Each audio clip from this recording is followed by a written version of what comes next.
Hello, everyone that's just joined us. We will be on in just a second. We are doing a live Q&A. So if you have questions, you can go ahead and start throwing them in the chat and we'll get to them as soon as we can.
Hello, Megan.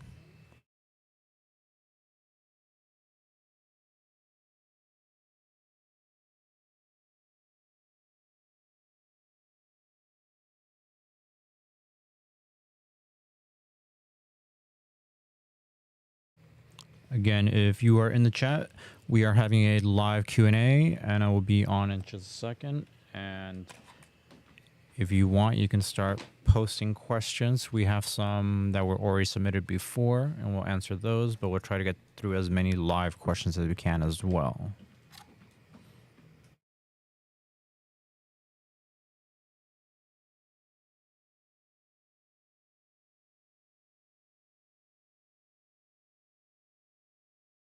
Hello, Heather.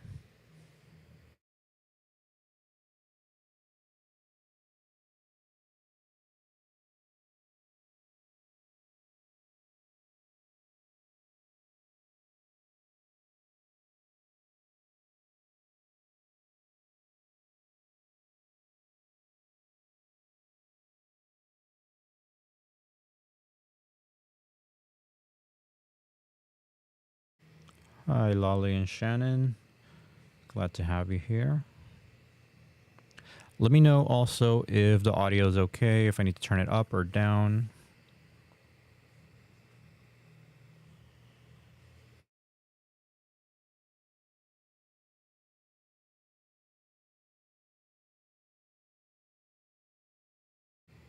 Laura, I'm sorry, you weren't invited to this.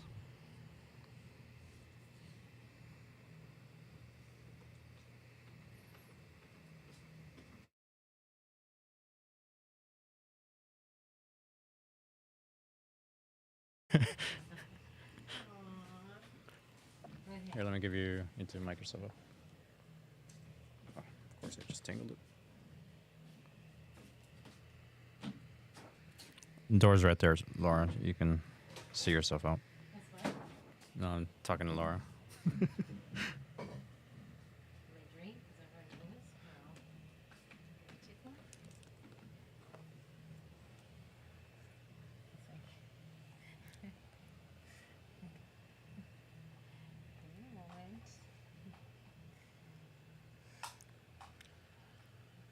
Like me to you. After capable.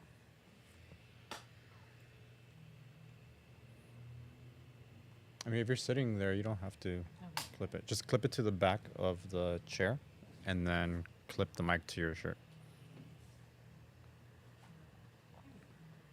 You just make sure if you stand up, not to walk away with it. Okay, turning your mic on. Actually, let me wait for you to attach it. How far can you see? It's right here. No, not really. Like if you lay him down, you can barely see him. I think you should pull back. Okay, hold on. I need to adjust the brightness a little bit still, I think. Okay, your mic is on.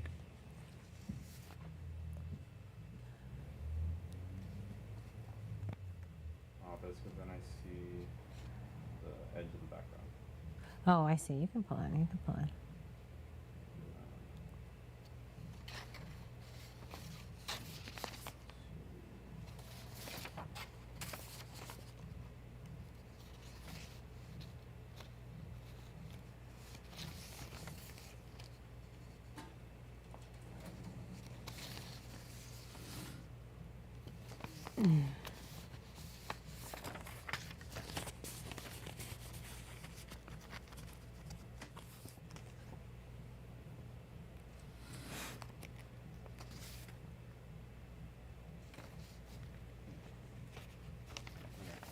Are you giving me the questions, or you're just gonna? These ones I think I should read. Okay. I do have more in the printer. Okay, I'll grab them in a bit.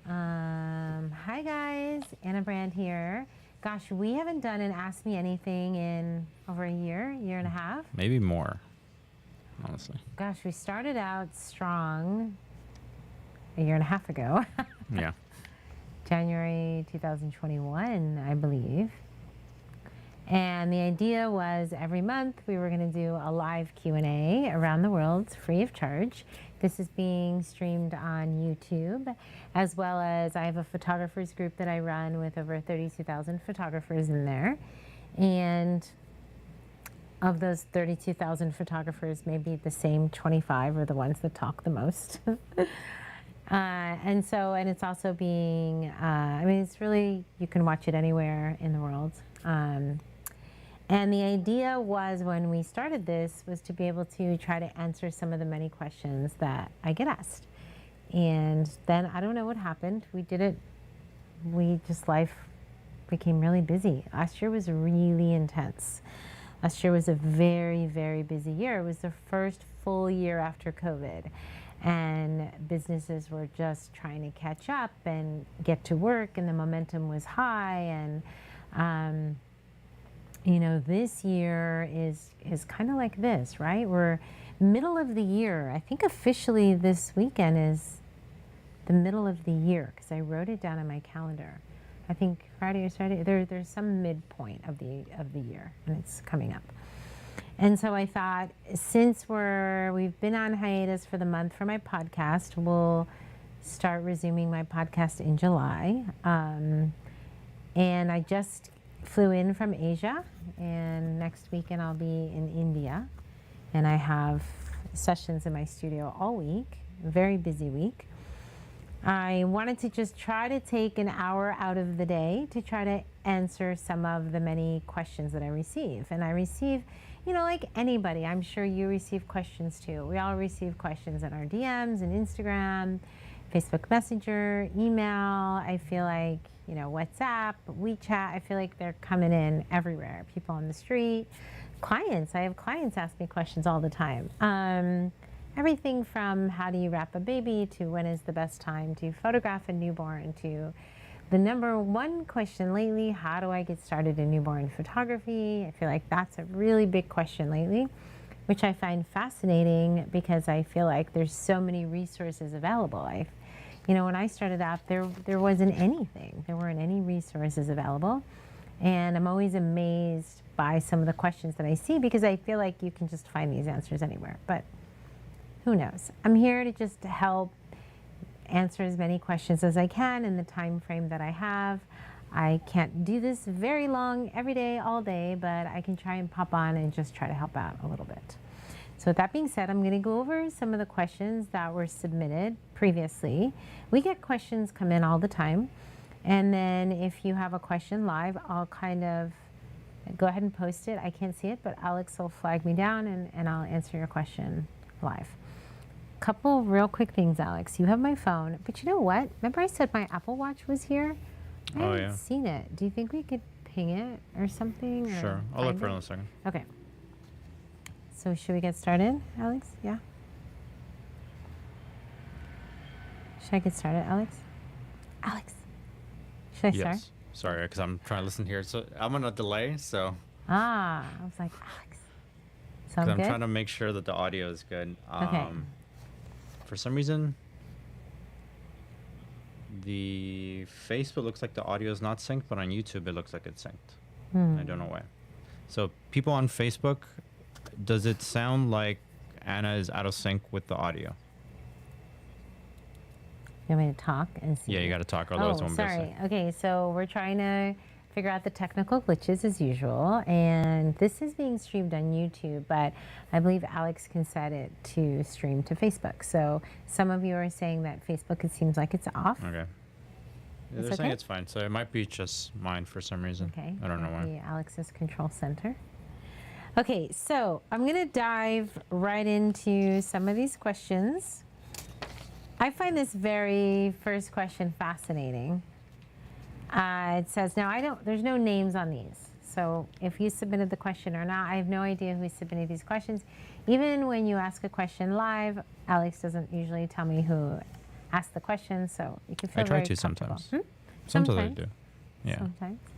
Okay, so one is, do you remember the time when no one knew who you were, or that you were capable of this magic in a time capsule for your clients? Maybe magical time for your clients. What did you do to raise awareness that you existed and you had these skills?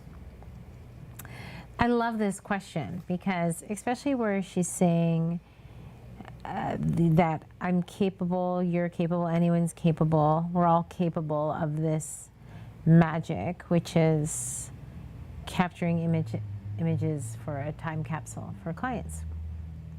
It's kind of broken English, so I'm kind of trying to paraphrase what she's saying. Yeah, I remember a time where no one knew who I was. Absolutely. It was, for me, I think it was the best time. To be honest with you, when I think about it then and when I think about it now, I think it was the best time. And I'll tell you why. Because when no one knows you, they're not expecting anything of you, right? So you can be incognito. You can go where you want, do what you want. You don't have to worry really about anyone watching you or knowing who you are. So when I came from New York to California, those of you who don't know me, I've been a newborn photographer for 22 years now. Actually going on 23 because we're in the year 2022 and I launched my business, quit my day job in 2019. So 23 years. It's before I had kids, and I relocated from the west to the east with a new name. And nobody knew who I was. And so what was great about that time is no one knew who I was.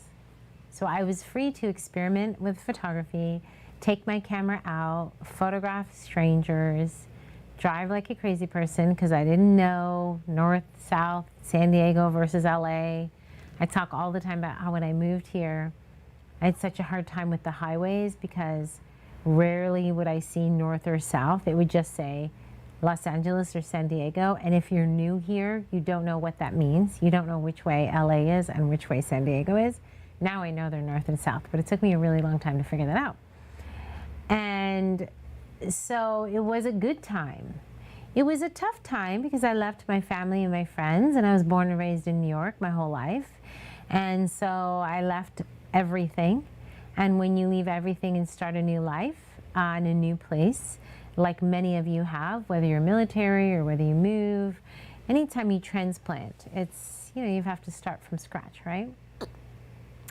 But I think it's an amazing time. Now, if I drive like a crazy person, someone might know it's me. And now, if I run to Target with no hair or makeup on, I'm sure I'm going to run into a client. Although I literally don't remember the last time I went to Target. I have no idea, probably a year. What this person is asking is, as a photographer, you feel that you have this amazing talent, right? Not everybody feels this way. Some people feel like they're just starting out and they're struggling to learn and get clients, and we'll talk about that. But let's say you think you're an amazing photographer and you have this great skill and this great talent, and no one knows who you are. And I think that's what this photographer is saying. What do you do to raise awareness that you exist and you have these skills?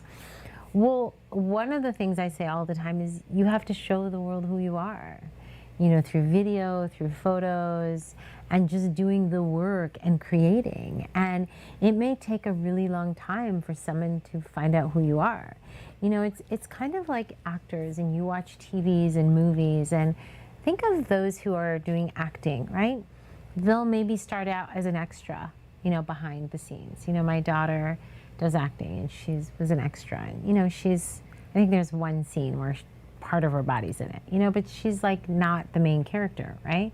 So it's kind of like photography. When you're starting out, you're kind of in the background, you're trying to hone your craft, you're trying to learn from the masters, trying to understand. And every different genre could be that way. A fashion designer, maybe you are in fashion school in New York and you're dreaming of, being in fall fashion shows and spring fashion shows, and you're just dreaming of going to the Met Gala with your creations, and maybe you're in the corner with your mannequin making the most amazing creations in the world, but nobody knows who you are, and you're begging for Anna Wintour to see your creations, right?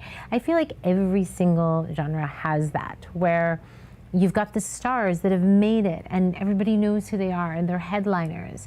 And then you have people where you may feel invisible and no one knows who you are, but you're just as talented as the ones who have made it. Well, everybody has their time. And my advice is you just keep doing the work. I think for me, when I started photography, it wasn't for people to know who I was. That was never on my list. I never said that out loud. I didn't even know that was a possibility. I didn't take myself that seriously. I still don't. I wanted to be a photographer. That was it, guys. That was it.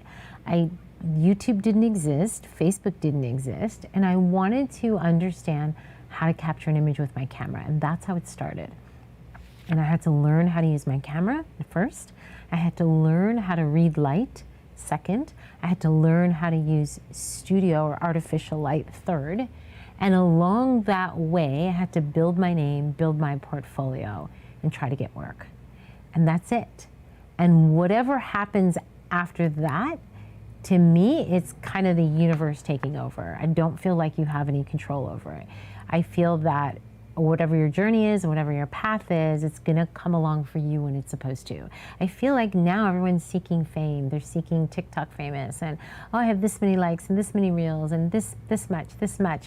That's not really what I'm about, and that's not what drives me. What drives me is trying to hone my craft and do all the things that my creative brain wants to do, and it's a lot. And I have to try and shut myself off because there's so many things I want to do. Not because I want fame or because I want money, because I just want to do them. Last night I was sleeping and I was dreaming about making flower bonnets, and we used to make them years ago. And I literally almost got out of bed at 3 in the morning and went down to my craft area because I went to bed looking at all these dried flowers that I have that are sitting there, and I was like, gosh, I want to make something with them, and ended up waking up in the middle of my dream wanting to go downstairs and make a flower bonnet. And the only reason I didn't is because I didn't have a bonnet at home, and I certainly wasn't going to whip out the sewing machine in the middle of the night, and I fell asleep dreaming of bonnets, so much so that if you look at my desk right now, there's a sticky that says flower bonnets. And then I texted Gabby and said, can Marta, one of our crafters, make flower bonnets? And she's like, well, she could copy whatever you create. And had I had 5 minutes today, I would have made one. And then I had this whole vision of these series of flower bonnets that I want to make. That's not for anything but satisfy my own creative spirit. So for this question, how do you raise awareness that you exist and you have these skills? To me, if you're a creator, you create. You create. You create from the depth of your being, not for money, not for fame, not for recognition, but because you want to create. And then if someone recognizes your creations, then obviously you're a far better, richer person than you were yesterday. Okay. Alex said, anytime if you want to stop me, stop me. What advice do you have for, and don't forget there might be more on the printer. What advice do you have for a beginner just starting out? What steps do I need to take to become the best photographer I can be? I'm currently signed up for my very first newborn workshop with you in Virginia on July 15th, and I'm so excited. I'd like to know my next steps after that. Well, I'm glad you're coming to my workshop on July 15th. I will see you in Virginia. And you have 2 questions, well, 3. What do you do for a beginner? What steps to become the best photographer? And what are the steps after the workshop that you take with me? My biggest advice for a beginner is to know your camera. I teach a lot of workshops in a lot of different countries, and there is a difference between those who know how to use their camera and not. And I don't mean how to use your camera and kind of what settings to use, because you may not know that. That's why you go to a workshop, but just where to change the settings in your camera. Now, that's hard to say because you don't know what settings you need to change. So I'm going to tell you, because if somebody would have told me that starting out, I would have been like, I don't like the answer to that question because I don't know what controls I'm setting in my camera. It's kind of like someone handing me my TV remote and saying, learn how to use your remote. I would probably throw my remote out the window, because if you've ever watched me and TV and a TV remote, I have 0 patience for it. I really want just like one button that says Anna's favorite shows, and I'd be perfectly content. The rest of the buttons I have no use for. So with the camera, I've always shot in manual. So you have your 3 variables, right? Your aperture, shutter, and ISO. Okay, you have your triangle. If there's any advice I would give to the beginning photographer, put your camera in the M mode and know how to change your ISO, your aperture, and your shutter. Shutter is speed, ISO sensitivity to light, aperture depth, okay? Depth of field. So while you may not know what the perfect settings are or what the settings to yield the best exposure are, that's why you take workshops and go to training, knowing where to change those will help you. So that if you're in a workshop with me or anyone else and I say 200, 200, 2.8, 200 shutter, ISO 200, aperture 2.8, you can quickly go, I know where to change those. Okay? A good teacher will explain why you're using those settings. Also, white balance. I do control my white balance using Kelvin color temperature. Some people like to use Expo Disc, some people like to use gray cards. You know, however you change your color balance, just putting it in auto in the camera is not so great, because your camera's eye and your eye and the scene around you are very different. Whether you're in studio light, you know, natural light, there's so many different types of lighting. You can't always rely on an auto white balance. And so if you learn how to change white balance and play with it. A lot of people, well, I don't know what the perfect white balance is. Example, in my studio, I'm usually 5,500 a medium temperature, but if it's a very jaundiced, reddish, orangish baby, I could be 5,300, but I'm Canon. So if you're Nikon, Sony, Fuji, the numbers could all be different. And you know, the best way is to experiment. you know, this is what's so great about our camera is it's a tool. It's a tool. And everything I'm telling you is subjective to the person using that tool. Whether it's studio lighting, natural lighting, a flashlight, whatever you're using, what is your intention? What is your focus? What is your subject? What output are you looking for? And experiment and have fun. I feel like we don't spend enough time experimenting and having fun. As far as becoming the best photographer you can be, always learning, always learning. I'm always learning, always trying new things, always reading, always studying, and taking the time to daydream and think of things that you want to do. I love to look at shoots where I think, oh, I want to do that. How do you do that? We were shooting at the beach a couple of weeks ago, and there was another photographer with a woman, and she had this sheet over her, and the wind was blowing. And it caught my eye, and I said to Alex, why aren't we doing that? How fun is that? And I think I was doing a family or a child. But my immediate thought was, ooh, that would be so much fun for a maternity at the beach. Oh, we should do that. And I thought about it my whole session. I was like, ooh, next time I'm at the beach. I've been there 3 times since, and I still haven't brought it with me. But next time I'm at the beach, I should just bring a pregnant woman and some silk and just have fun. That's kind of what I did with mermaids, is brought my daughters down during quarantine and just had fun with it. And so I think that there's so many things that you can do to just create and have fun. And I think that the best photographers are the ones that never stop experimenting. As far as next steps after a workshop, same. Keep going, don't give up. When it's slow, what I see a lot of people do is they'll start going to social media, and they spend more time on social media typing about the fact that it's slow, I have no business, I have no money, I'm broke, what do I do? Than going out and creating. If it's slow, create. If I have a day where I'm not shooting, my list is 5 pages deep of all the things that I can do. And I don't need to be shooting every day, all day. I shoot a lot. I literally don't even know how many babies I've shot in the past week, or how many countries I've been to, or how many people I've talked to. I couldn't even tell you. But the days that I'm not lifting my camera, my mind is like, I want to do this, I want to do that. Yes, Alex. Just really quick, it's hopefully nothing serious, but Olivia just said there's a giant van waiting outside your gate. I guess she got home and there's a giant van outside the gate. I don't know. That's all she said. And? No one else is responding. She just texted it to everyone, and no one's. I don't know if there's a package being delivered or something, but. Do you want me to say something to her? Yeah. Wait. Ask them, can you help them? You really think she's gonna do that? No. My daughter said there's a van outside of our gate. Wait. I assume the van will leave.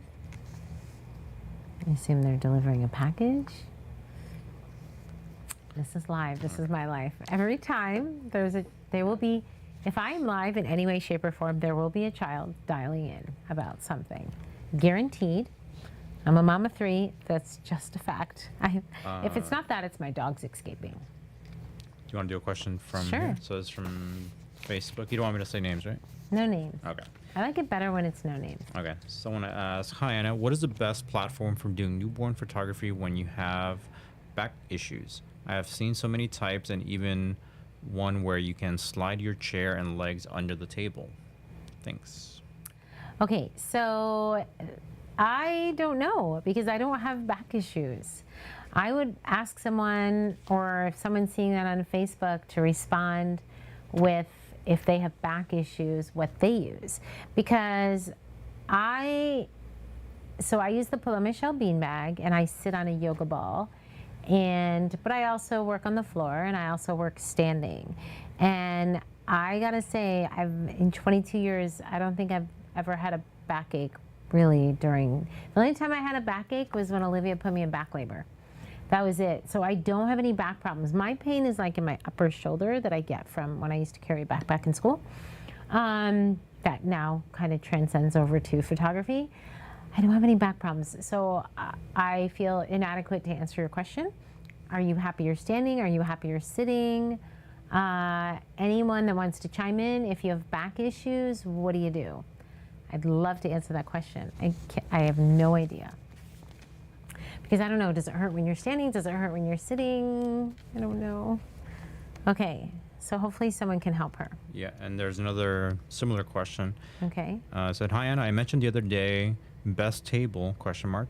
I know you use the ring and exercise ball, but I'd like to stand for fabric poses if possible. Have you seen a great table, one that can be folded and put aside?" Well, so Paloma Shell, who creates the beanbag that I have, also has a table, a new and improved one that has locking mechanisms. And I know there's other vendors that have them as well. I don't have any experience with any other brands besides Paloma Shell because that's all I have in my studio. But again, reach out because I know a lot of people use posing tables and have more experience with that. I do not. I only use the beanbag. So if this is on Facebook, I would say, is that in our photographers group? Yes. Hopefully, if you're in our photographers group, which is facebook.com/groups/Tiopan, which stands for the Art of Pregnancy and Newborn. If you're in that group, please maybe help her, or you can post on YouTube as well, or email me and I'll post it. I like that Heather is in both the Facebook and YouTube chat. Because Heather rocks. Awesome. Okay, so am I good?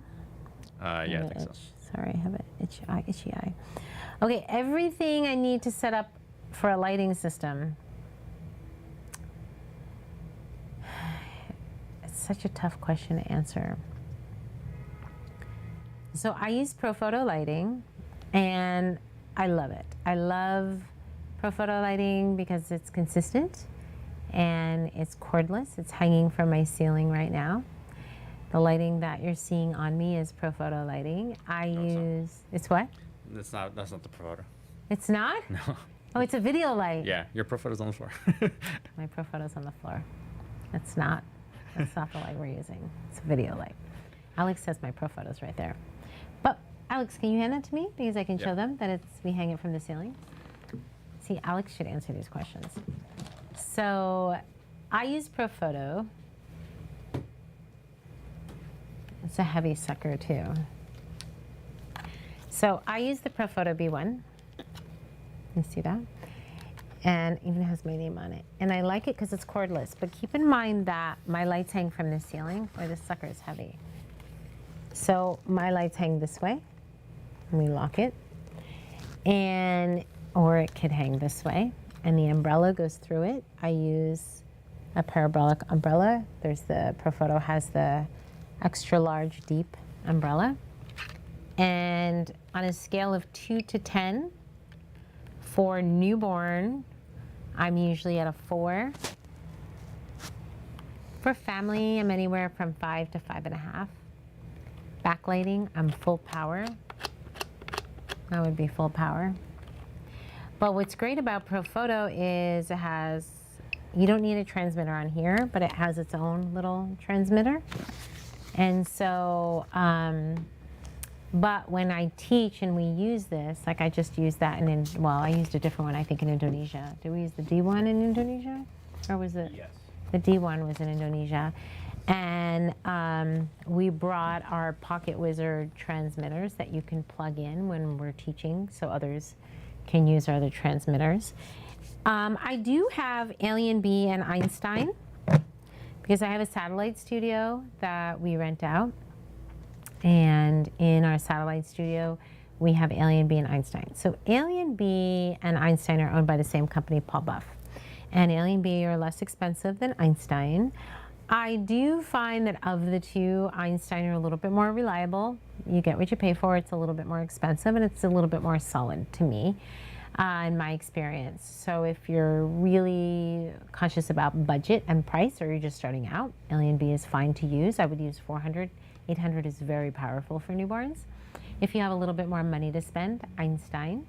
If you really want to invest in lighting that's going to last you a very long time, Profoto would definitely be a very good investment to have for the longevity and stability. And it's a powerhouse light, which is wonderful.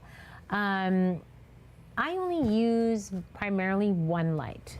The only time I really use 2 lights is if I'm doing backlighting or I have a big extended family and I need a second light for Phil, Or at Christmas time, when we have more elaborate setups, like this Christmas I want to do a 3D setup, then we need a second light for fill. So if you're doing any kind of a setup where there's more depth, you may need a fill here or there, right? But 90% of the time when I'm not doing a big family or not doing holiday, I'm single light newborn. I like nice soft lighting. To tell you what you need for lighting is hard because, again, it's subjective.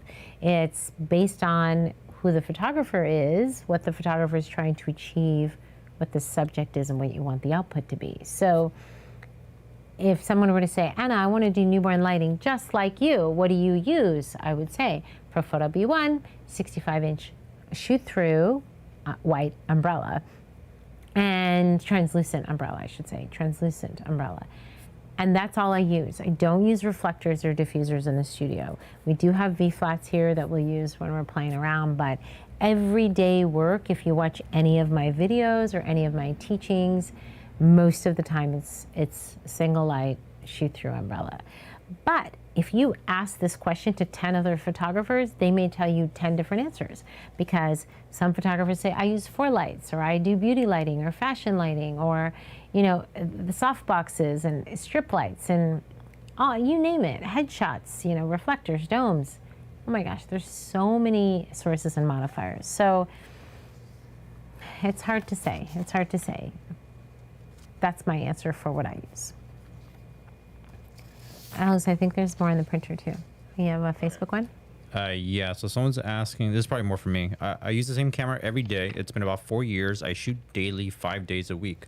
The camera store checked my camera for resale. I guess she was trying to sell it, and said that it's worth nothing because of my shutter count.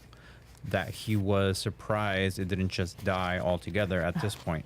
Is this right? I use the same camera. Probably. Well, it depends. The reason that they probably said that is because every manufacturer only rates their cameras for a certain shutter count, which you've probably exceeded. It doesn't mean that it's going to die. It just means that that's as far as they ever tested the camera to continue working. So it's kind of like a car, right? Yeah. The So like if goes. you took very good care of it, otherwise, there's a good chance it can go another same amount of shutter count. Mm-hmm. But it kind of just depends on everyone's use. Mm-hmm. And so it maybe might stop working sometime soon, or it might go on for a very long time, another 4 years. So you just never know. That's just as far as that manufacturer happened to test their cameras out for, because they're not going to test it for forever. They're going to say maybe like 100,000 shots or however many they happen to do. But yeah, so you never really know. You should probably get a backup. Yeah, and then you can always, if you take it to the manufacturer, they can replace the shutter on it. In case you do want to resell it. I don't know how much it'll cost. I know it's not cheap, but if you do change it, you can probably get a good price on it afterwards. But I don't know, you'll have to do research on that. I remember a long time ago, Canon said I was really high on my shutter count. And I think I paid to have a new shutter. You did. I did? Yes. Oh, see? Alex knows. Because I was the one that went to take it. We need to ask Alex. Instead of ask Anna, it should just be, we say this all the time, Alex, it should just it'd only be ask technical Alex. questions, though. It would only be for technical or questions. Or maybe the next one we'll do Ask Alex and Anna, which we've talked about many, many, many times. It basically is already. It basically is, but you're not on camera. That's okay. They don't want to see me. Alex, they like to see your cute face. No. No. It's okay. I'm fine over here. All right, one of these questions is, coming off my best year and being in business 10 years. I'll say that again. We are in downtown, Old Town Tustin. Not a lot happens here, but every once in a while you get some noise. Coming off my best year and being in business 10 years. Congratulations. I'm really struggling this year with getting inquiries, let alone getting them converted. I've spent more time and done more with social media, blogging, newsletters, images displayed in three businesses,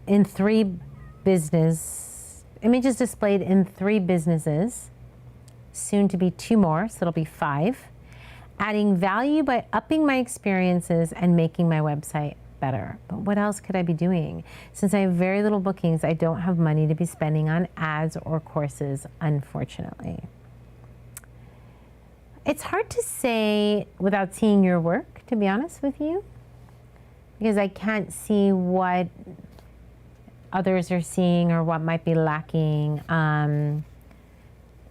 You say that you don't have money to be spending on ads or courses, and I don't think that's it. Although sometimes mentoring is helpful, there can be affordable mentoring options. Like I do Skype mentoring. That sometimes just an hour with a mentor can change the perspective or change.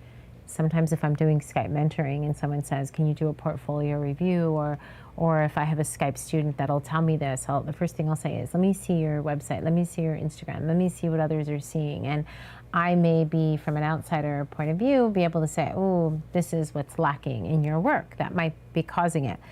But let's say you can't spend any money and that's not an option. I would, two things. One, see if you could objectively look at your own work. Does it look stale? Does it look out of date? Does it look on trend? Does it look like it's grabbing someone's attention? Is it good or is it great? Or ask around, ask a couple of friends and say, hey, listen, or I know this is hard to do on Facebook or social, say, does anyone want to give me private critiques or take a look at my website or give me an honest opinion? You know, do you think that I need to update my work? You know, there's two things that happen when you don't convert the bookings or it seems like it's a slower time. One, it could just be a slower time of the year. Right now is the slowest time of the entire year. June, July, end of June, early July is one of the slowest times of the year. Why? Well, everybody's just graduated. Students have a couple weeks before they're getting ready to go for college. It's that middle of the year where things kind of come to a halt. Not a lot of babies are being born. They're being born, but the hospitals aren't overflowing like they are in October or March or April. So for school season, you're smack dab in the between. And I know because I have one going into, second semester in college and another one going into her senior year. And they're on summer break, but it's a very small window. In any minute, there's going to be summer school classes. In fact, my daughter just said she has to take some things next week. There's things happening. So right now we're in a big transition period. It's holidays, it's people taking a break. Because it's a slower time, people can step away from their businesses and take a week off and not feel like they're going to jeopardize their whole business because they're taking a week off to sit by the beach. People are sleeping in a little bit later, staying up a little bit longer. So this is definitely, we're in a transitional season right now. So understand that there are seasons, not just, fall, winter, spring, but there are seasons. It's kind of like, the beginning in January where everybody kind of hibernates and stays in because they're exhausted from the holiday season. This is one of those times. It's summer and it's a slower season in general. Now, let's say, and this question did come in this month, but let's say you're asking this question during a busy season and it's still not happening. I think that you might want to just take a look at your work as a whole, because there have been many, many times in my career where things have been slower and I look at it and think, okay, is it a slower time of the year or is it my work has gotten boring? And it's been both.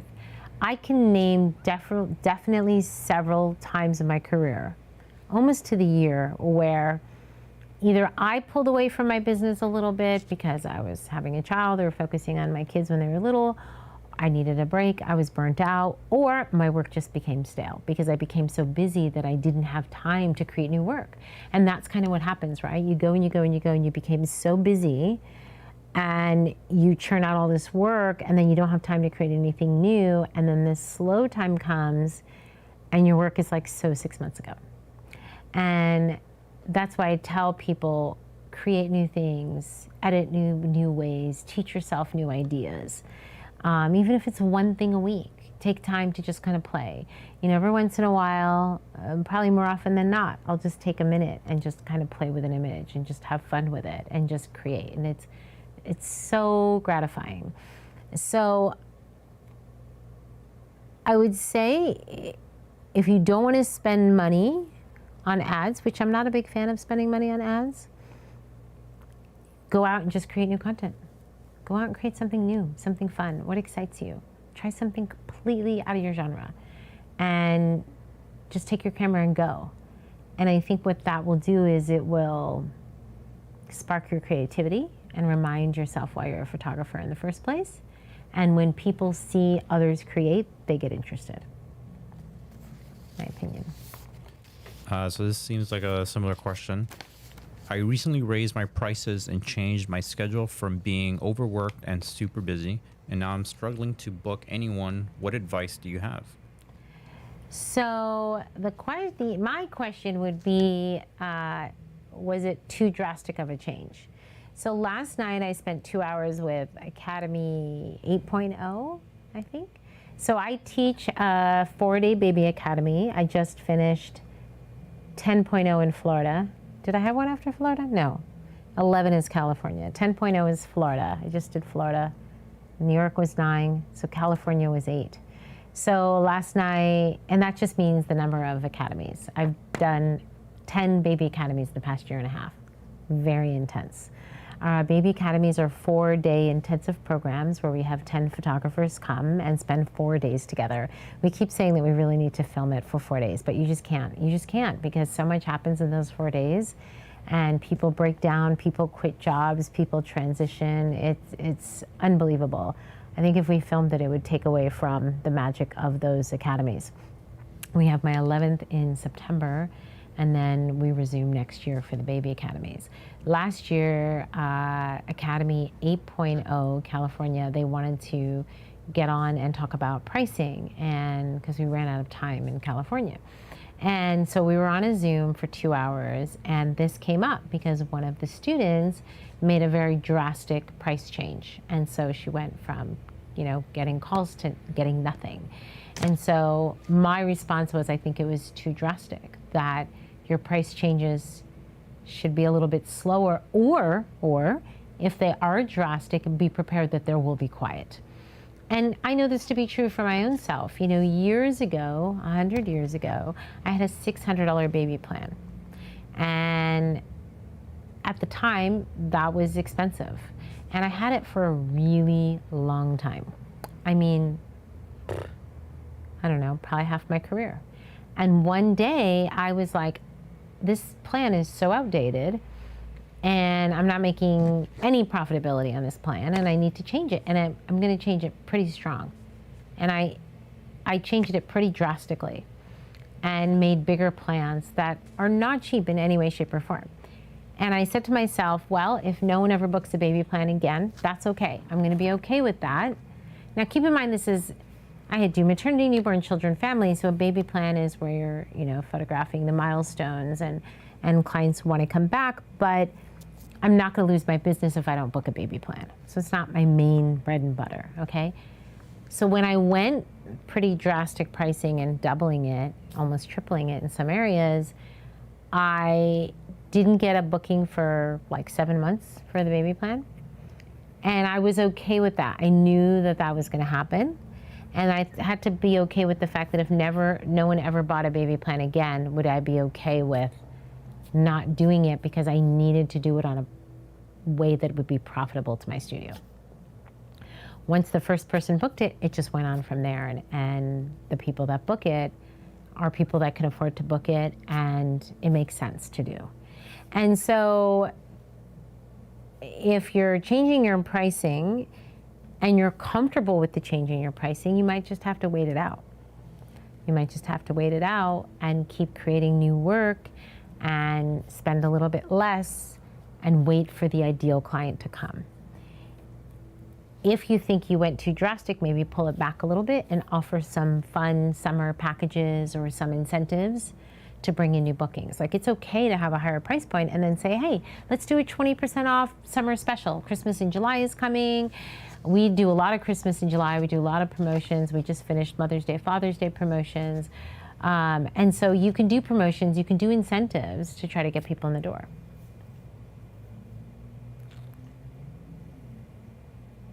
Just the kids.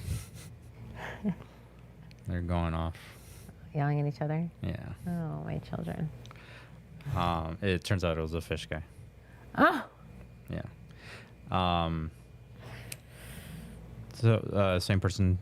Before you responded, she also followed up by saying, "I'm really worried and struggling financially." That was before you had said anything. After that, she did say, "Should I keep my prices and stay strong?" Are you comfortable? I assume she's watching now. Are you comfortable with the price change that you made? That's a question. Yeah. And then was it a drastic price change? Yeah. So we'll get back to that. That might take a while. Tell the children their mom is live and to please be kind. My kids are going at it in text. They yell at each other via text. That's teenagers for you. So I don't know what the conversation is going, I can imagine, between my teenagers. And my message is always the same. Try and be kind, be respectful, listen to each other. While Alex is taking care of the children. How do you get more help with maybe having a spotter, but you don't have the money to pay for one? I'm thinking of offering an internship. What should I offer in exchange? I'm getting so busy, but I want a consistent spotter. So I had interns for years. I haven't had interns in a long time because I stopped taking interns, but I did have interns for years. Many of you know Alex came in as an intern many, many, many years ago. Is it getting worse? We'll see. It's only one response so far. Just keep going. Okay. If I need to intervene, I will stop this broadcast to lecture my children. We'll turn this car right I around. will turn this car around. Gosh, when we had 5 kids, she would threaten to pull the car over on the side of the highway. I have to be like, if I have to stop this live and lecture all of you. Oh, teenagers. My son, no, because then my son always says, Mom, you should not intervene. You have to let us fight our own battles. That's what my son says. Yeah. Would you like 3 teenagers? I have them for sale right now. 17, 19, and 21. They're very well-mannered and Evan's behaved. no longer a teenager. Evan's no longer a teenager. You should know better. He's an adult. He should behave himself. Yes. He's probably the one provoking it, I'm sure. Okay. Did she respond before I answer her question here? That's why I wanted my watch, Alex. You never got me my watch. Oh, it's because the Find My for the thing. I'm thinking it's charged on my desk. Well, the last time it recognized it was June 8th. So it might be gone for a while.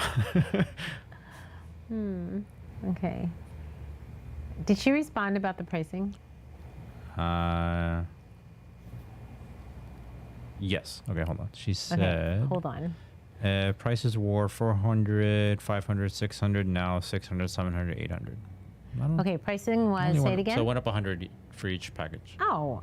I don't think that's drastic. Okay, so you only went on $100 more. You're fine. Keep it. Start creating some fun, new, amazing work. 200, sorry. 200? Yeah. I would keep it. I'd keep the new price. Obviously, you did it for a reason, right? I assume you did your due diligence and you did that price increase for a reason. And everything is crazy right now. What is gas right now? I don't even know. Too much. Too much. It's like almost $7. It cost me $175 to fill up my tank. Wow. I don't want to go anywhere. And it gets terrible gas You know what mileage Ava said to me the other day? Mama, before you go out of town, can you fill up your car? I'm too broke to fill up your car. That's nice. Sure. Yeah, I'll get right on that. So, yeah. Prices are up everywhere.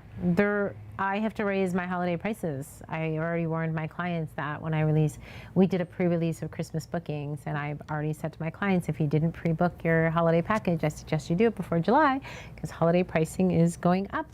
So prices are on the rise everywhere. It's a fact of life. I'm paying more for everything. I'm paying more for my hair, my gas. My car wash guy raised my price. Yeah. Everybody's raising prices. Everybody. There is no mercy out there. So that's just the zone we're in. You can offer incentives, especially for repeat clients. You know, I just did 20% off for, Father's Day. That's the last promotion that I really have like that till Black Friday.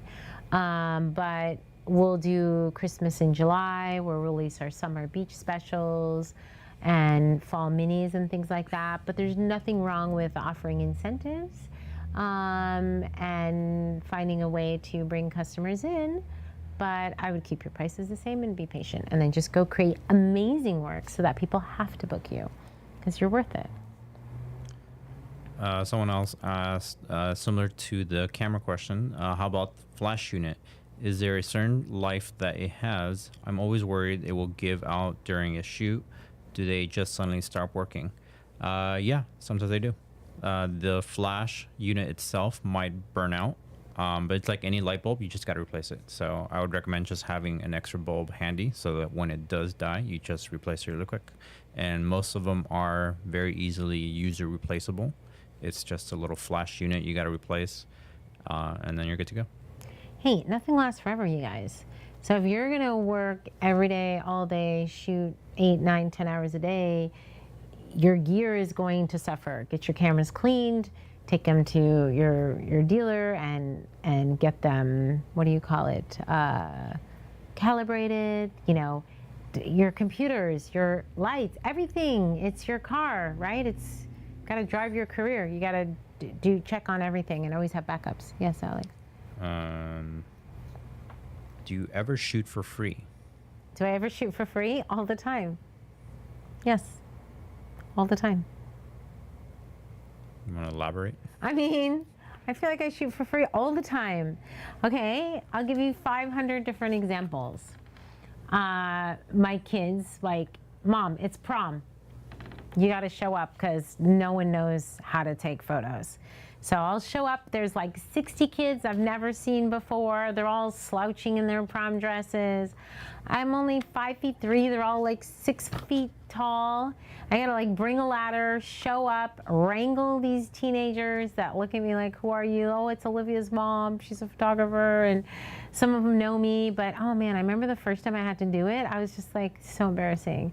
I had to like rally them all together. I was just trying to be the quiet mom in the back. And then twice I had to catch a plane, twice at Olivia's prom, twice. I literally had to go there, shoot, and jump on a plane because and both times I had to change my flights and sleep on the plane all night just to photograph my daughter's dances. So yeah, lots of examples there. Ask my kids how many times I've slept on planes just so I could be there for them. Their friends, family. I don't charge family ever. Good friends, I don't charge them. Workshops I get paid, but we'll have models, but I'm getting paid for the workshop. But and many times in my studio, if I want to try something new or I make gowns and I need a model, a live mannequin, I reach out to my clients or I'll do a model call and be like, hey, I need a body, a model, a subject, a muse, or whatever to experiment, to test. I've been shooting free for 22 years. Yeah. Yes, many times. Do you have a client management system that you recommend? So I use IrisWorks right now for my client program. There are a ton out there, and that's who I use now. So every management app is different, depends on the needs that you have and what you want. So do trials and experiment and test them and see what's comfortable for you. Someone asked, what is your go-to camera? And when I get new, would you recommend mirrorless? Oh, God. Yeah, she's not going to have an answer for you. But my answer would be if you have a bunch of lenses, I don't know if it's really worth upgrading to mirrorless. If you had nothing and you're getting a new camera, go mirrorless because that's where everything is going. But it just it's going to depend on you on whether you want to use an adapter, because I've seen some issues with people shooting with adapters with their old lenses on the new mirrorless cameras. So you got to deal with that sometimes. But the new mirrorless cameras are great. They're going to perform better than the previous cameras probably in many ways. But it just depends on whether you want to go that adapter route or get brand new lenses and start all over. It's going to be up to you. Her go-to camera right now is just the 5D Mark IV. She's been using that since it came out. She has 2 of them now because one took a swim in the ocean, but it's still going strong. I am not someone quick to change. I won't use another camera until my camera dies in my hands. Like Alex said, we've seen a lot of issues with the adapters, with the lenses and the mirrorless cameras, because I teach at every workshop. People show up with Sonys, Fujis, mirrorless. What else do they show up with? Nikons. And Alex has to figure out their cameras, not me. I'm just a very traditional girl. I will use the same thing until I can't anymore, until there's a reason for me to upgrade. I remember when I went to the 3 to the 4, I definitely felt like my 3 was sluggish. I felt like it wasn't fast. I felt like it didn't do great in low light. And then I went to the Mark IV and I saw a considerable difference. I saw a considerable difference between the 24 to 70 USM1 and USM2. My USM1 was not sharp, and I thought it was me, and I would try everything to compensate for it. And then I got the 2, and the USM2, Canon 24 to 70, 2.8 lens, and realized it wasn't me, it was my lens. So if you find that your images are coming out extra grainy or not sharp, get your camera checked out. How many times, Alex, we've been to workshops and people have focusing issues, and we ask, when did you get your lens less calibrated? Never. When did you get your camera less clean? Never. Get your cameras clean, get your lens calibrated. Get your company, the dealer, to check on your camera. Many times we think it's us, and it's not, and we do everything to compensate for it. So if there is a deficit, whether it's you or the camera, that's how you know you need to upgrade and change. And that's kind of my philosophy. I do have a 1D Mark, right? 1D Mark? Mark 1D, what is it called though? Mark 1D? I don't even know what it's called. 1DX Mark II. 1DX Mark II. I never know what this camera is called. She just likes to call it Mark. I just call it Mark, but it's a 1DX. It's a 1DX Is Mark it even II. here, or does Evan have it? I think Evan has it at the moment. Evan always takes my gear. Yeah. So, yeah, Evan has it. That's why I never know what my gear is, because Evan has all my gear. What is it again? I have a 1DX. 1DX Mark II. That's why I like to call it Mark. It's a 1DX Mark But the II. Mark, it's just to designate which version. And so it's well, I version 2. just say my Mark 1DX It's something. like the 5D Mark IV. Got it's it. version So I 4. have a 1DX Mark. 4 or 2. Oh, 2. Yeah, for that one. Okay, so the reason why I like that camera is Evan had it, and I borrowed it when we were at the tree farm, and it was super fast and was amazing in low light. And in the tree farm, you know, by the end of the day, it gets really dark, and you're struggling to find light, but you're in between trees, and then the sun goes behind the mountain. So there's no light to find. So I love the 1DX for low light, tree farm, beach. Love it. Mermaid too. Fast moving subjects, love it, bar none. I think it's 10 times better than my 5D Mark II. Yeah, and she followed by saying that she has the 5D Mark III with a Tamron 24 to 70. So yeah, it's an older camera. You'll definitely see some improvements in focus if you upgrade. But in terms of picture quality itself, honestly, you're not going to see a big difference. Yeah. I never answered this question. Which one? Well, there's a lot here. I feel like we should do the ones that are live. Okay, can I finish this one though? Go for it. Did the kids calm down? No one responded after that, so. After your comment about me? Yeah, well, Olivia did, but no one else did. Okay. Ava wasn't involved. Okay, well, it's always Olivia and Evan. It's always the first two. How do you get more help with having a spotter but you don't have the money to pay for one? I'm thinking of offering an internship. What should I offer in exchange? So here's the thing with internship. Usually internships are if you're in college. Alex, I'm sorry, you should shut that light off. I hear that fan. I don't know if you hear it. Usually if you're in college and you need a certain number of credits or internship points to graduate as part of your program, that's kind of what internships are usually about. Or internships could also be like job studies abroad and things like that. The idea of an internship is for the inexperienced student or person to gain experience in a field. So there has to be some trade, knowledge, credits. There has to definitely be some trade. You don't want to, if you're not paying them, because you can have interns that are paid, by the way.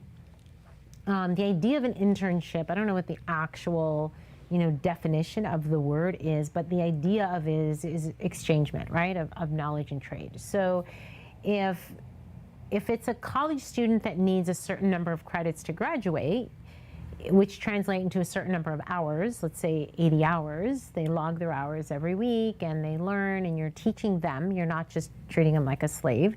You should be hopefully teaching them something about something. They then will turn that in for, credit in their college. And I've had interns here that have come and left and it was fine. They got their credit, and some who never left, like Alex, who turned into an employee, which was the best thing that ever happened. So Well, technically, I did leave. you did leave. I brought you back. Yeah, but you don't remember. I don't remember. This is what Alex reminds everybody. I think he's still wounded that I don't remember his internship. I mean, it was such a magical time for me, and I can't believe you just don't remember it. I'm so sorry. It was a very busy time of my life, Alex. How old When were has the, it not been? How old were the kids when you interned? That was, They're babies. it's been 10 years ago, so Evan was 11. Okay, so Yeah. 11, 9, and 7. Yeah. Yeah, so that's like 2nd grade, 4th grade, 6th grade. Yeah. Yeah, I don't even remember my life at that time. I just remember that about 2 to 3 times a week I'd get a call that someone forgot their lunch. And that's what the school cafeteria is for. Except my kids don't eat in the school cafeteria. My kids want that lunch that was made at home that they forgot. Those were my kids. Back to her question.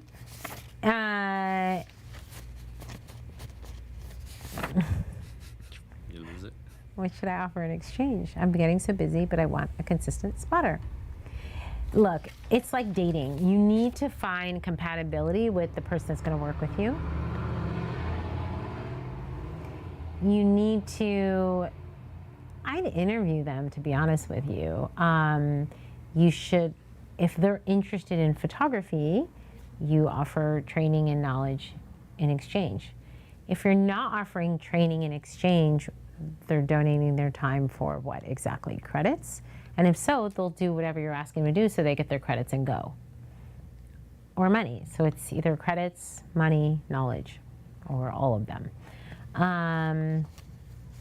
This person, she's a member, so I did kind of answer her question in the members group already. I'm pretty sure I did a podcast about it. I don't even know. So I know there's more questions on the printer that I don't think you got. I have a few more here. You have some? Yes.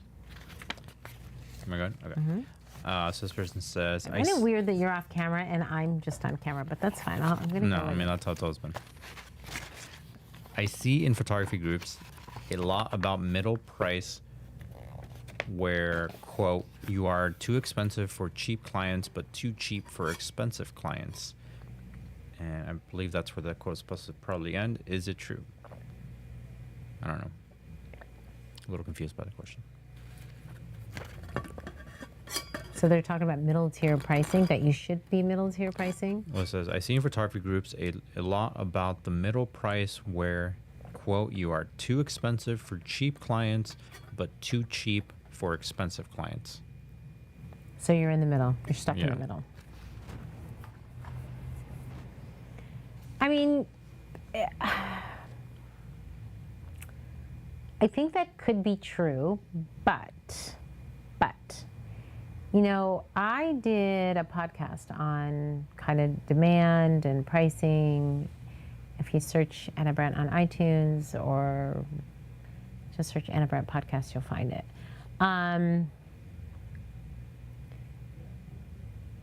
There's service and there's a demand for service, meaning photography is a luxury business, right? No one needs us. I mean, they need us, but they don't need us. Obviously, it would be a very sad world if all the photographers vanished, right? You'd have magazines with no pictures. The newspapers would have no pictures. The news shows would have no photos. I mean, it would be a very dry existence. So, yes, the visual medium is needed. With that being said, the type of photography that we're offering can come at a very inexpensive price or at a premium price. And it could be based on so many different factors. I think at the end of the day, if somebody wants to go to you because of the work that you're showing, they'll go to you regardless of the price. This is just coming from experience. There are people that may choose you or me solely based on the price. But I find it more to be true that they're picking photographers based on the work. The reason I say that is because every time a client's in here, I ask them, how did you find me? Where did you come from? Why did you choose me? And the answer varies all the time. It could be you were recommended, all my friends use you. Usually the people that come are a referral, either by my work is in a doctor's office or by a client. Every once in a while, I'll get someone that says, I was just Googling newborn photographers and you came up, but no one will say, I was just Googling newborn photographers, you were the first photographer that came up and I went with you. No one says that. They say, I was looking for a newborn photographer, you came up along with 100 different ones. I started researching the photographer, started looking at your work, started looking at someone else's work. I was drawn to your work. Not everybody chooses me. There's many people that choose another photographer based on their work. The work and the price have to coincide. And I strongly believe that. But I'm saying from my own experience that there are people that choose me for my work and the price. There are people that choose me that really like my work and maybe my price is too high, but they like my work enough that they'll pay the price, and they're not going to come to me every month. They're going to come to me for specific things, maybe a baby plan or maybe a maternity or maybe a newborn. I maybe get someone that came to me for a newborn that went to someone else for a maternity and vice versa. No one ever calls me up and says, I came to you because of the price. I don't think I've ever heard that in my career, not once. Now, with that being said, it may be the holiday season and I may have a mini and they may say, oh, that's a good price, but I like her work. Yeah, I'm gonna try her out. And they may say, oh, I came to you in a mini session and then I liked your crew and liked your work and I came for a full price session. But they still don't just say, oh, I came to you because you had this cheap mini session. Like, no one's ever said that to me, ever. So as far as you know, are you too expensive for the cheap ones and are you too cheap for the expensive ones? I can't answer that question because I didn't make that statement. I can just tell you from my personal experience that photography is a very personal service. And people want to feel comfortable with who they're hiring. And they're going to do their research. Who are you? Is there a photo of you on your website? That's what I see all the time. I'll go to people's websites. I don't even see a photo of them on the website. Is that my timer? Yes. You put a timer on me? Yes, 3-minute timers now. Because you're taking too long. I am. Wow. Okay, so wrap it up. I wish I could. How can I wrap this up? I don't know, but can you stop fidgeting with that? Because I can hear all. I don't know how to wrap up that question. I didn't say that statement, so I can't say I agree or disagree with that statement. I can say that I think it is a two-part factor. I think it's not just the price, I think it's the work. And I think it has to go hand in hand. You could be a very expensive photographer and the work could not be so amazing. And people would be like, well, I don't want to pay that because I don't like her work.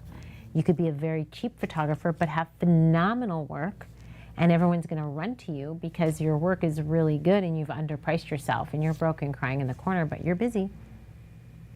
So you've got to price for profitability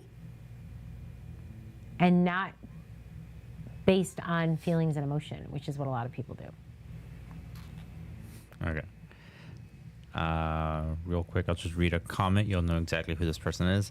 This is about the intern part. I had a high school intern for 4 weeks, and it was the best ever. I know, I loved her. And I even tried to steal her from me. Twice, yes, Heather, I did. I loved her. I still miss her. What do you do now? Cry in the corner? Does she have a question or is she just commenting? No, she's just commenting about having an intern. Heather over in Rye, New York, Port Chester, New York. We're doing this dinner this dinner in New York and California that I haven't even talked to Alex about. It's in the calendar, Alex. But it's because I've been quietly working on this book. You probably don't even know that either. Never tells me anything. I don't. We're too busy to talk about everything, Alex. And we're going to be doing this dinner in my home in California, as well as in Heather's home in New York. You can go to AnnaBrandtEducation.com, and I think it's called The Inspired Dinner. But to not digress, Heather, you rocked it with that intern. The only sad part is she's leaving you, or she's left. She was phenomenal. I handed her my phone and she made reels for me during workshops. Oh. Oh, so I gotta do that video for you. What? That video. Yes. I gotta do that, yeah.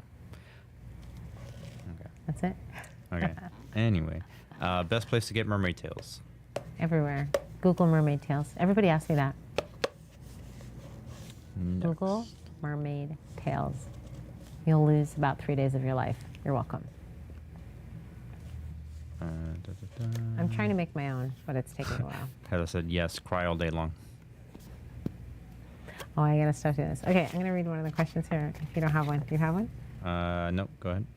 If you're building a 10 by 20 studio shed, how would you design the inside to make the most of your space? Okay, so I actually did a one-to-one mentoring. So I do one-to-one mentoring where I fly out and mentor in the person's home or space, or they fly here. And I went, what state was that? Was that New Jersey that we went to her she shed? Yes, I believe That was Jersey. New Jersey? Yeah, I think so, pretty sure. Was that a 10 by 20 she shed? I mean, we just kind of eyeballed it. So it was, no, she said what it was. It was, I believe it was more than that. It was probably like close to 50 and probably like 20 by 50 or 30 by 50. Really? Maybe 20 by 50. That long? Yeah. 10 by 20 is not that big. That's like this. This is 9. No, like, okay, picture the booths at like WPPI imaging. Oh, WPPI. Those are 10 by 20s. Those are 10 by 20. So those are tiny. So, and that, I think, was a little bit bigger than that. And that was bigger than that. Storage flat against the wall, floor to ceiling, so that you could make the most of your real estate. Hang as much as you can from the ceiling, hang the lights from the ceiling if you can do that. I'd have shelving all flush against the walls so that you have as much real estate as possible. Everything hangs. Hang your chairs, hang your ladders, hang your backdrops, everything hangs. Amazing storage. And then watch a lot of DIY, organizational, tiny home documentaries. Tips on promoting your photography business in a suburb. Find the town criers in a suburb. Who are the town criers? The women that are on the PTA, that know everything about everybody, the women that lead the moms groups, the women, the cheerleaders, the moms that are in everybody's business, that talk about everybody, that will tell everybody how amazing you are. Work with those moms and dads and give amazing service and be everywhere. Be everywhere. Donate to fundraisers. They have a bake sale, you're there with your brownies and photography. Work with the neighborhood kids. Got to be a part of your community in the suburbs, for sure. For sure. Alex? I don't have anything. Okay. Oh, okay. Oh, I was going to write it. Someone that's is being recorded. Yes, it'll be right where you're watching it. Right after, and you can watch the replay immediately after we're done. Can you share with us are my daughters here? They're supposed to pick me up at 6 o'clock. They are not, but they did ask, or Libby asked, are you done with the live?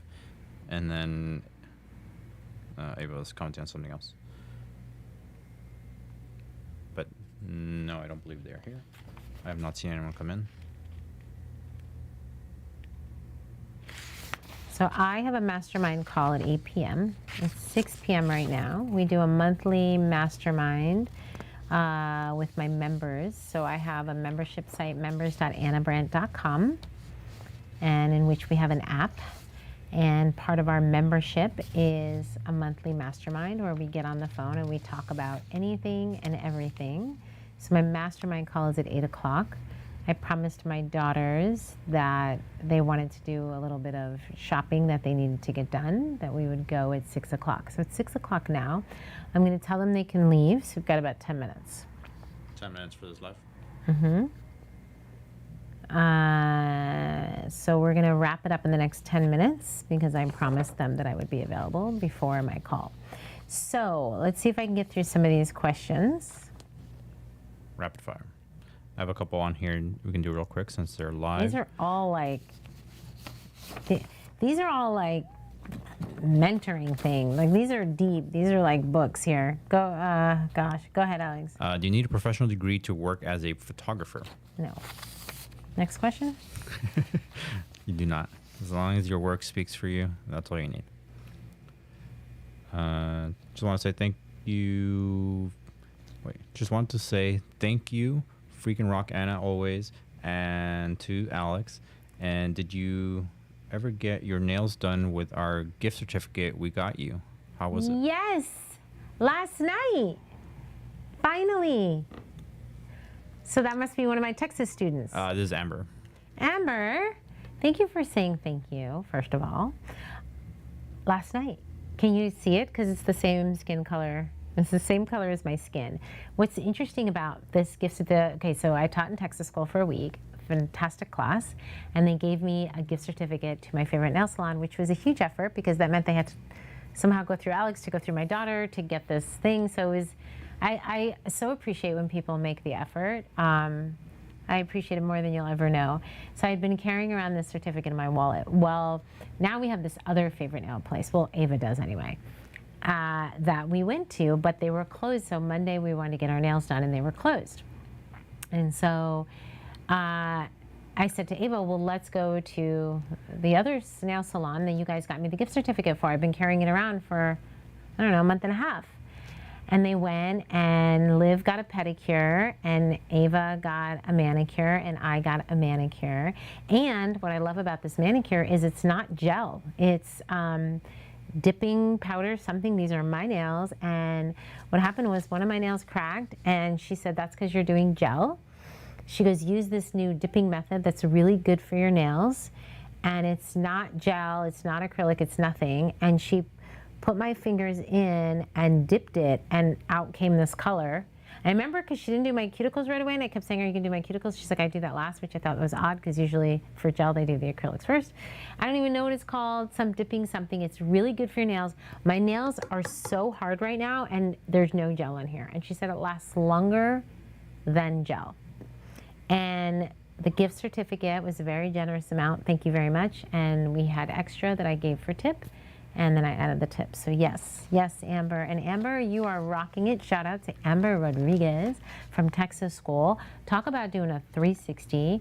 Amber has done, gosh, how many workshops have you done, Amber, with me? Clinic, club, how many? I don't even know how many she's done in the past year, Amber. I don't even know.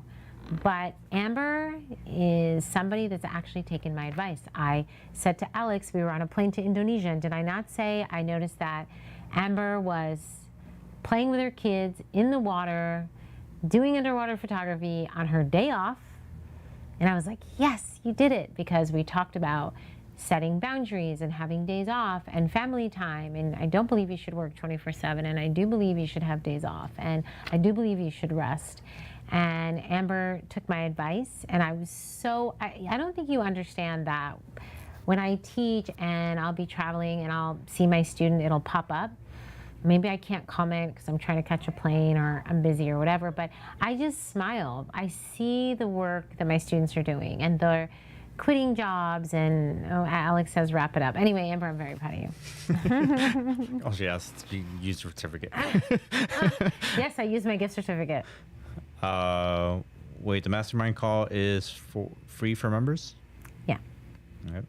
Members of members.AnnaBrandt, not Belly Baby School. So we have bellybabyschool.com, which is my online education.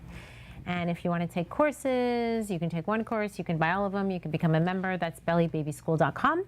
It's on demand, so you could log in and learn right now. Members.AnnaBrandt is my personal membership site. Gives you discounts to the store. We have a free, no, it is not free. My mastermind people are going to be like, no, it's not. I paid for it. So sorry. It's not free. Oh my gosh, I'm so sorry. It's 50% off for my membership students because it's a year mastermind. Wow, I can't believe I said that. I'm so sorry. I don't know what I was thinking.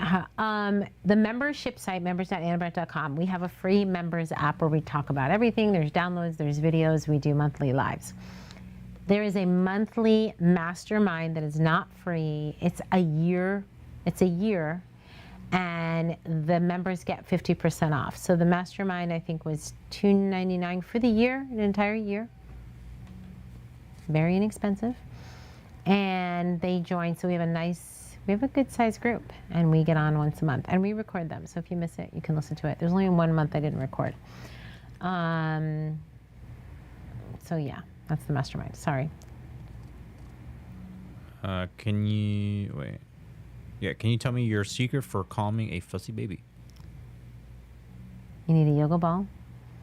You need a well-fed baby and a yoga ball. Patience. A little prayer to the big guy in the sky doesn't help. No. So once baby's been fed, I take them to the yoga ball. I do a little baby massage on their back, lift them up, burp them, bring them back down, mild bounce, hold the head so it doesn't bounce, and that's it. Sounds really easy, right? It's not. Do you have a beginner's editing class? Yes, bellybabyschool.com. This is really tough. Is there a formula used to arrive at the amount of money that you should be charging for your sessions in order to secure your desired salary? Excluding your workshops, just talking about Anna the photographer here. I found one that sounds nice, but it's only accurate if you're actually obtaining the amount of sessions needed per week for the formula to work. That's most programs. I've been pricing myself in the median of the highest and lowest competitors in my area. Here's the thing, is I do pay myself a paycheck. So there's two types of things. There's money you're bringing into your studio, and then there's money you're getting paid. Probably 90% of the photographers are not paying themselves. They're just taking draws from what's coming into the studio. So I actually get a paycheck from my paycheck company. So I gave myself a salary, and it's a very, very modest basic salary that I need to pay my life. So there's that. I think you should pay yourself. And then there's the making money to pay for your studio, whether it's in the home or the retail. What is rent? What is your expenses? What is payroll? What is a babysitter cost? You know, what is the electricity, insurance, utilities? It goes on and on and on. I don't think that there's a perfect magic formula, because any formula you do is always going to have to be based on the number of sessions, because you need to have some number in that equation to make it work, right? That's why that's like a question like that is where I'd be deep diving or doing mentoring or sitting down and writing down the numbers. You know, last night when we were in our Zoom call with the Academy students, and I asked one of the students, she just moved to her home country, and I specifically said, do you need to make money? And she said, yes. How much money do you need to make a month? And she said, I'm going to make up a number. I'm not going to tell you what number she said. So I'll just make up the number, $10,000 a month, okay? So I said, okay, well, let's do an even number. We'll say 4,000, okay? So let's take 4,000 and we're gonna break it up by week. So that's 1,000 a week that you need to bring home to your family, correct? And she said, yes. Except that in order to get that 1,000 a week, you have to bring in probably at least 2,000 or 3,000, right? Because the 1,000 a week is what you wanna bring home. It's not what you're making, because what you make, you have to take out cost of doing business, right? So people confuse those numbers as your gross and your take home, two different things, right? So I said, so if you want to take home 1,000, that means at the bare minimum, you want to make double that, okay? So now your 4,000 just turned into 8,000 that you need to bring in. So let's take that 8,000 and divide it back down to 4. So now you want to bring in 2,000 a week in gross numbers to your studio, right? break that down additionally into how many days you're working a week. She said 5. Now we're down to $400 a day. Is that achievable? And she said yes. In the beginning, when we first started talking those numbers, it seemed unobtainable when you don't have any clients. Once you break it down, she's like, I can do that. And then I said, don't hang yourself up on it if you don't have money coming in Monday, Tuesday, and you don't have that 400 coming in, because Thursday you might bring in 3,000. But you've got to know your numbers. You've got to know the cost of getting yourself out of the bed and picking up your camera and going to work every day. That's a whole other conversation I don't have time for.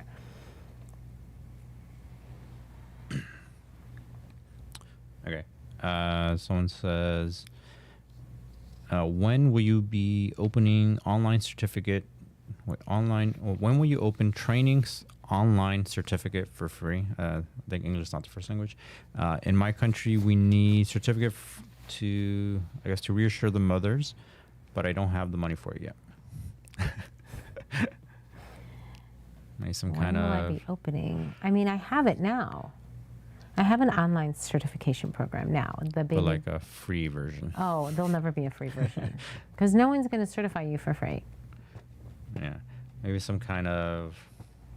You have something that they can get, like a little quick certificate. So No. we give certificates for kind of everything. May take a while to get it. Those are people who are like, I'm waiting for my certificate. Actually, Jill just spent like 7 hours working on certificates. So a lot of people are going to be very happy in the next week. There's a few things, and I probably have to wrap up with this. There's still a bunch of questions. There's still a bunch of questions. Where are the girls? Can you find my? I'll give you a quick rundown of all the places that you can find the things that I have. How about that? The Baby.Academy is an online certification program. I also have a training certification program that you can take if you are doing the main certification program.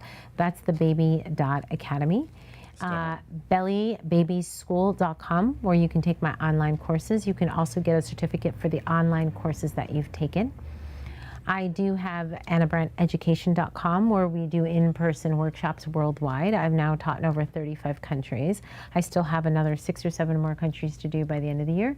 So take a look at AnnaBrandtEducation.com and you can see where I am, and we do provide certificates. For the international students, we try to have them with us because it's too hard to mail. Members.AnnaBrandt is my membership, where we have a lot of amazing resources that are included for members. And lifetime membership is only $99 right now. It'll be that way to the end of the year, and then it'll go back up to $700.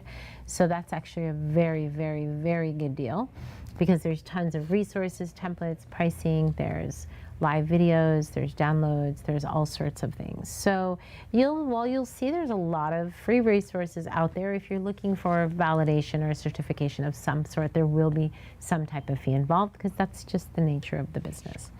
I also do one-to-one mentoring via Skype, via Zoom, and in person, in my studio and on location. You just have to book those ahead of time.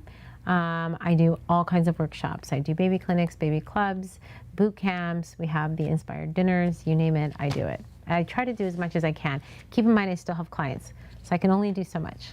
Okay, Alex.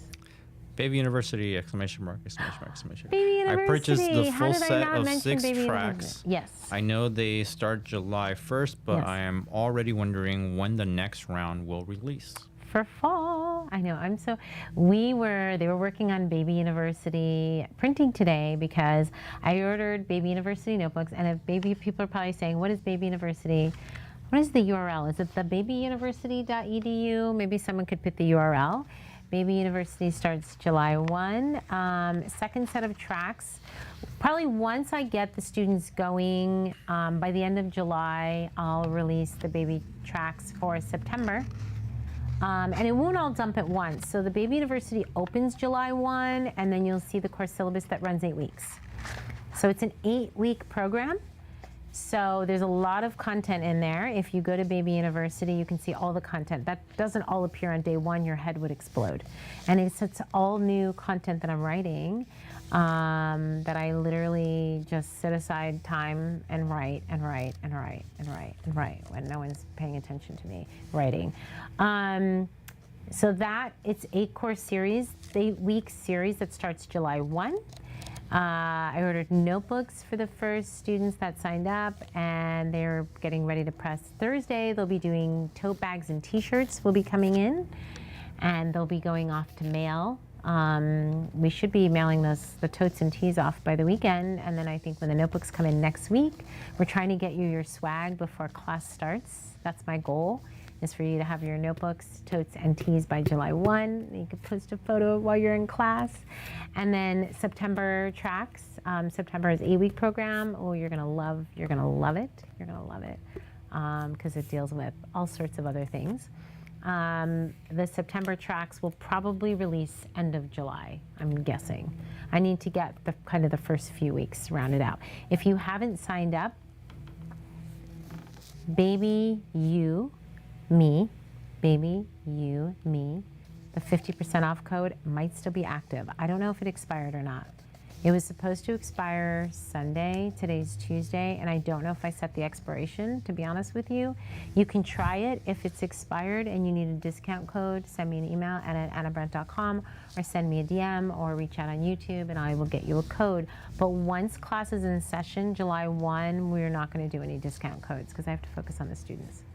What is Baby University? It's exactly what you think. I wanted to create an online school that takes you through every single aspect of newborn photography. So it's not just one class how to pose a baby, or one class how to edit, or one class how to do overlays. It's from the beginning, everything. It's for the experienced person who might have missed something, and it's for the new person starting out that doesn't know where to start. And it'll probably be one of my most intense programs I've ever done, because I'm challenging myself to write all new content for it. And it's very challenging to do. So if it's challenging for me, I think it'll be good for you. Okay, that's everything I got, really. Heather did ask, do you prorate for people who just signed up? I think this was for the mastermind? Or the mastermind, maybe. So no, like basically it's a year, and when the year is up for the first, because for the mastermind, when we opened it up on a certain month, right? So when that month expires after 12 months, the people that signed up for that first round won't have access to the call anymore. They can have a chance to renew. But the other people will keep going. So it's kind of like people will fall off, people will stay on. Does that make sense? And it'll probably... So the year is from the month from when they start. Yeah. Yeah, that's a good way of saying it. And it's basically we get on the call and we just start talking. And every student has every month someone has a different lead on something, and it's talking about what's happening in today's world. And sometimes I'll share something that happened to me, and sometimes a student will go, this is what's happening to me. And sometimes there's tears, and sometimes people are moving and going through life changes, and it's just a private call that it's just for the masterminds to kind of take our work to the next level. How do we know if we are signed up for the mastermind? You would have paid for it, number one. If you don't remember if you paid for it, ask me, did I pay for the mastermind? I can look up your account. But if you had paid for it, you would have been invited to the mastermind group, which is a private group inside of the members app. So we have a phone members app. It's a private app that you can only get to through our membership site. If you're stuck, because I understand how confusing my world is, just when I explain it, I hear it, just reach out. Even I don't understand it, to be honest. I don't think anybody does. Yeah, I apologize. My brain I think there's like 10 people that live in here, and they all do their own little thing, and I'm just the leader trying to rally them all together. That's what I think. That's what I think. Does that sound like a realistic explanation? Because sometimes I don't even know what I'm doing or how I came up with it. Alex would just look at me like, when did that, like Baby University, where the hell did that come from? I don't even know. That's kind of like 20 years in the making, because I did New York Institute of Photography, NYIP, when I was like 18. And I didn't finish it because I was bored. I was like, this is the most boring program ever, because, and not to put it down, it's still going strong. But it was just so focused on photography, and I was already taking photography courses, and I took photography courses for like 10 years. But the NYIP, I liked the I liked the tracks, I liked the curriculum, but I was bored. I was like, yeah, I get that. Now what? So I've had the baby university concept in my mind for a very, very, very long time, but I wasn't ready to put anything to fruition to it. Last questions? I have other questions here, but they're so intense. I think that is it. Like, what are your, this is not too intense. What are your settings for shooting families in the studio with Einstein light and a 24 to 70 lens? Do you use 9-point focus? I always use 9-point focus. I haven't used single point focus and I don't even know how long. So I always use 9-point focus because I shoot super fast and I don't even want to think about my focus. My pictures are coming out blurry and I just got this lens, so I'm not sure if it needs calibration. So definitely get your lens checked out. If you are using single point focus, the other thing is, what are your settings? Are you doing 2.8 for a family? You can do 2.8 for a family, but the family all has to be in the same plane and be nice and close, or someone's going to miss out because, remember, aperture is depth of field, right? So if I'm doing a big family and I want everyone in focus, I'm probably going to be at 5-6. Let's say I have 5 or 6 people in the group. I'm probably going to be at least 4.5, 5.0 because I want everybody to be in focus, because the chances that they're all hugging and in the same plane are slim to none. You can achieve very shallow depth of field in families, but again, they've got to be huddled and close. So she's probably asking me that. What are my settings? I would say siblings, I usually do 3.5 or 4. Families, I do anywhere from 4.5 to 5. Big groups, I'd probably do 5, 6. And definitely get your lens checked. This one is a little deep. Can you share us the process with your client, meaning from booking to the session? That's kind of camera, client to camera. I'd say more the client experience as soon as they contact you and ready to book. I could probably end with this. How about that? Yeah, the girls are almost here. Okay, I'll end with that question. You know, right now I don't have a main assistant who handles my bookings. You're looking at her. So I handle all my bookings. My bookings come via email and they come via telephone. When I book the client pays either for their session full or they pay a deposit. Once they pay, I usually send an email with a confirmation, their date, their time, the location of the session. I have a booking page that has all the information about their session, as well as a prep guide that the client can look through that preps them for their session. And it's a pretty extensive prep guide that has all the information that they need for their session, what to prepare, what to wear, what to do with the baby, etc. And then if they have any questions, or we usually will follow up back and forth via email. And then they have full instructions of what to do on session day. After session day, just hold on. You gotta breathe. I was trying so hard to get through this without without coughing. Sorry, I do this every time. I don't breathe, and then I'm like, So close. I was so close. After session day, I will let them know that they'll usually be able to see their gallery within a week of their session. Could be less, could be further along. Maybe it's on a Tuesday, they might see it on the weekend. Maybe if it's on a weekend, they might see it the following week. But I try to get galleries out within a week of their session. There we go. Sorry. And then from there, they receive instructions about how to choose the images for the package they paid for. For my whole career, I was session only and digital. So when I was session only, they would have to come in and do IPS and pick out their pictures in person. About 6 months ago, I switched to an all digital platform for several reasons, none that I don't have time to say right now. Many reasons, COVID and time and my buying experiences with clients. They can now, then they'll receive instructions for how to pick their images. They can also come in. Sometimes we talk on the phone, sometimes we email. Once they pick their images, I usually tell them they'll be able to see edited images in about a week that they can preview before I order their product, because all packages come with a product. And then their product may take a few weeks depending upon what product they've picked. And then when their product comes in, we do complimentary mailing, or they can pick it up. They are here real quick. Yes, I'm in the mastermind. How do we watch you for our chat? I hope you I got put that. a Zoom link in that I have not done today. Oh, okay. There you go.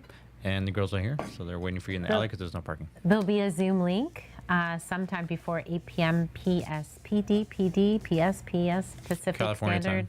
California time. There'll be a Zoom link in the mastermind group before 8 p.m. this evening. So with that note, I'm going to run away for 2 hours with my daughter, a little less, hour and a half. I will be on the mastermind call. At this rate, I think they're just going to have to drop me back at the studios because I don't have time to pack up. So I'll take the mastermind call here. Are we in one car or two? Can you just drop me back off here for my mastermind call? Alex, are you going to be here or are you leaving? I can stay for a little bit. I've got plenty to do, I'm sure. Maybe I can get Alex to take me home. Okay. Oh, should we have come in 2 cars? No. No. No. Okay, we're saying bye? We're going to say have a good night. Thank you so much for being a part of Ask Me Anything. Sorry for the constant intrusions, but that's just kind of my life. I'm a mom, I'm a working photographer, and I'm just doing the best that I can. My wish and hope is that we can all just be a little bit better than yesterday, learn more, create more, and live the best life that we can. Thank you.